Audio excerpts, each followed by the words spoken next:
Hey coach, hope you're enjoying the video. Make sure you subscribe and like. We love those. Also go over and check out teachhoops.com for coaches who want to get better. If you want to become a better coach in less than $1 a day, you can do that. My mentor, my personal email address, I will help you become a better basketball coach. Go over and check it out. Let's head back to the video. Hey everybody, welcome.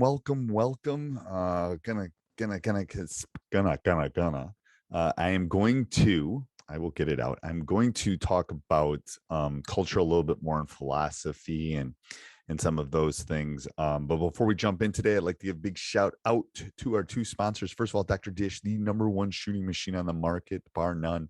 We have the biggest discount out there. Mention Coach Unplugged, High School Hoops, Teach Hoops, 5-minute basketball coaching podcast, funnel down defense, you name it.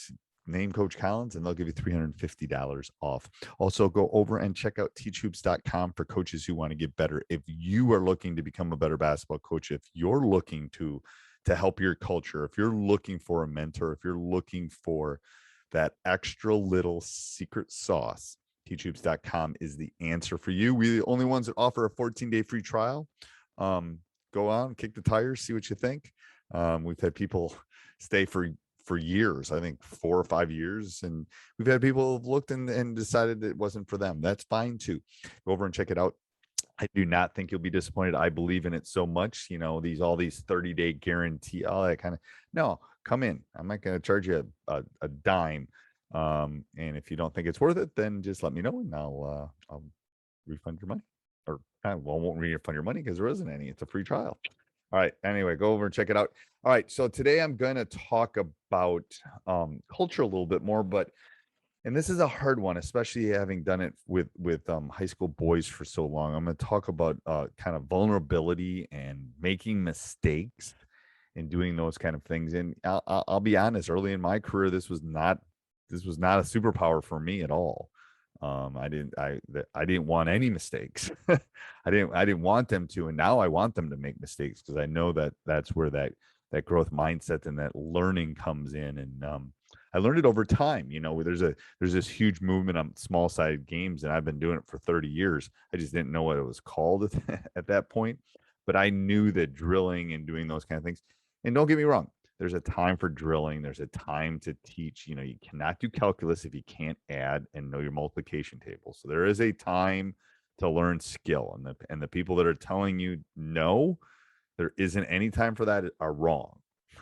You do not want your surgeon not to know some basic things. So just trust me, there needs to be some skill-based things that need to be taught. You can't play basketball if you do not know how to dribble a ball.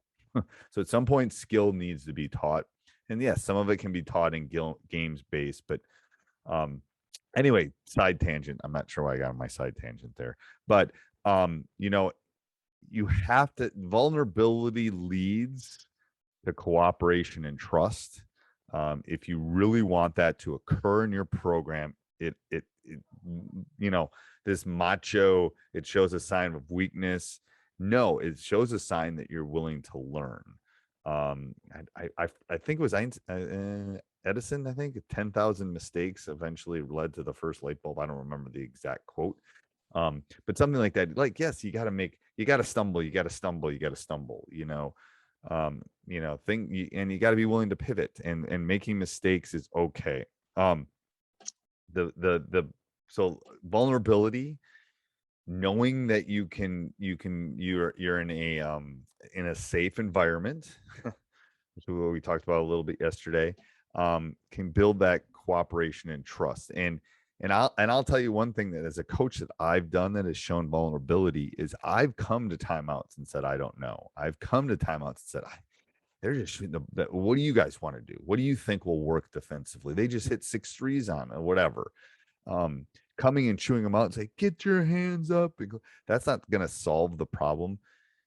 Some of my biggest successes is showing that vulnerability, showing that I don't know. And that happened in my AP stats class. It had been a couple of years since we had gone through something, and it's like, oh geez, yeah, you're right. I don't know. Let's figure that out. And that's okay to do that. And you know what it does? It shows them that you're human. It shows them that you're willing to be vulnerable, and it's going to help build that culture that you want. Um, but vulnerability doesn't come after trust. They have to trust you first. It precedes it. So, um, you have to, if they see that you can stumble, if they see that you'll make mistakes, they'll come along. Um, you know, uh, I'm looking at my notes here. So those of you that are watching, um, the best player in your team has to be the first one that's vulnerable. Your leader has to be vulnerable first, and sometimes the leader of the entire pack is you as the coach. Group cooperation is created by small, frequently repeated moments of vulnerability. I don't know, someone else knows more. Um, then, but if nothing is bigger than when the leader does it, nothing is bigger than when your best player does it. Um, so I think those are really important things. Over communicate expectations. Successful groups, I visit, cooperation would not happen on its own. You need to over communicate expectations. I know, like with my team, about being on time, about wearing your mask, wearing it um uh in a proper way, all those things. um I always think that, positive can be quick and fast, and negative needs to be in person. Negative needs to be hopefully a two-way communication. Negative needs to be um, not via email ever. If you're going to truly lead, it needs to be eyes to eyes, is the way I refer to it. If you're going to show them what it's going to be and what it's going to be an adult eventually and model that, you have to show vulnerability, and probably your best player has to show it. Um, Listening is really hard, and it's a skill I'm still working on. Yeah, I have undiagnosed ADHD. I don't have ADHD, but I'm a very hyper person, and I'm always wanting to say things. And it's listening has to be, you have to it has to be a trampoline, has to bounce off you and back at them in the effective way. So absorbing the other person's thoughts, but being an active responder, not just going, um, good listening is more than just nodding attentively and saying, I understand what you're saying. It's about adding insight, and it's about, coach, man, yes, I hear you. And then so it's about giving them impact back that they can use to better themselves as a person, to better themselves as a better basketball player, and makes them feel safe, makes them the days of screaming, the days of that is not there. So, and it's hard not to add value.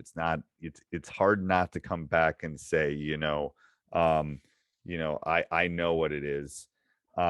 One of the things that I do is just say more about that. Tell me more what you see. What do you see on the defensive say? Rather than, well, you should be cutting this way. No, you want them to respond to that. And I've noticed this especially with our offense, which we'll be sharing in the spring with everybody, is I've had to let them kind of create that on their own. You know, and I think the hardest thing is embrace the discomfort, embrace the hard, embrace. I always, and I've said this a million times. I've said this at camp. I live a couple miles from school. I said I can take this basketball and dribble home. I haven't become a better dribbler. I've dribbled, but I haven't become a better dribbler. However, if I do it and I embrace the ball going all over the place and in people's lawns and maybe even into the street, then I have embraced the discomfort. I have worked outside of my comfort zone, and I will become a better dribbler that way. It's an example I use at camp that I think is useful. But I think being vulnerable and needs to come before the trust, and what I refer to as the willing to run through the wall world that we want all of our players to be in has to come first. So hopefully you're finding these useful and helpful. Again, this is just kind of me brain dumping and thinking about stuff as I kind of head into, I'm going to call it my first season, because it's been 20 months since I've coached a basketball team, and I'm pretty excited about November 15th. So have a great day. Make sure you go over and check out teachhoops.com and Dr. Dish, and talk to you soon. Bye. Hey, Coach. Hope you're liking the video. If you are, make sure you hit like down below. That helps us a ton. Also, make sure you subscribe and hit the little bell up above. You'll get a notification every day when we put our new video up. Go over and check out teachhoops.com for coaches who want to get better.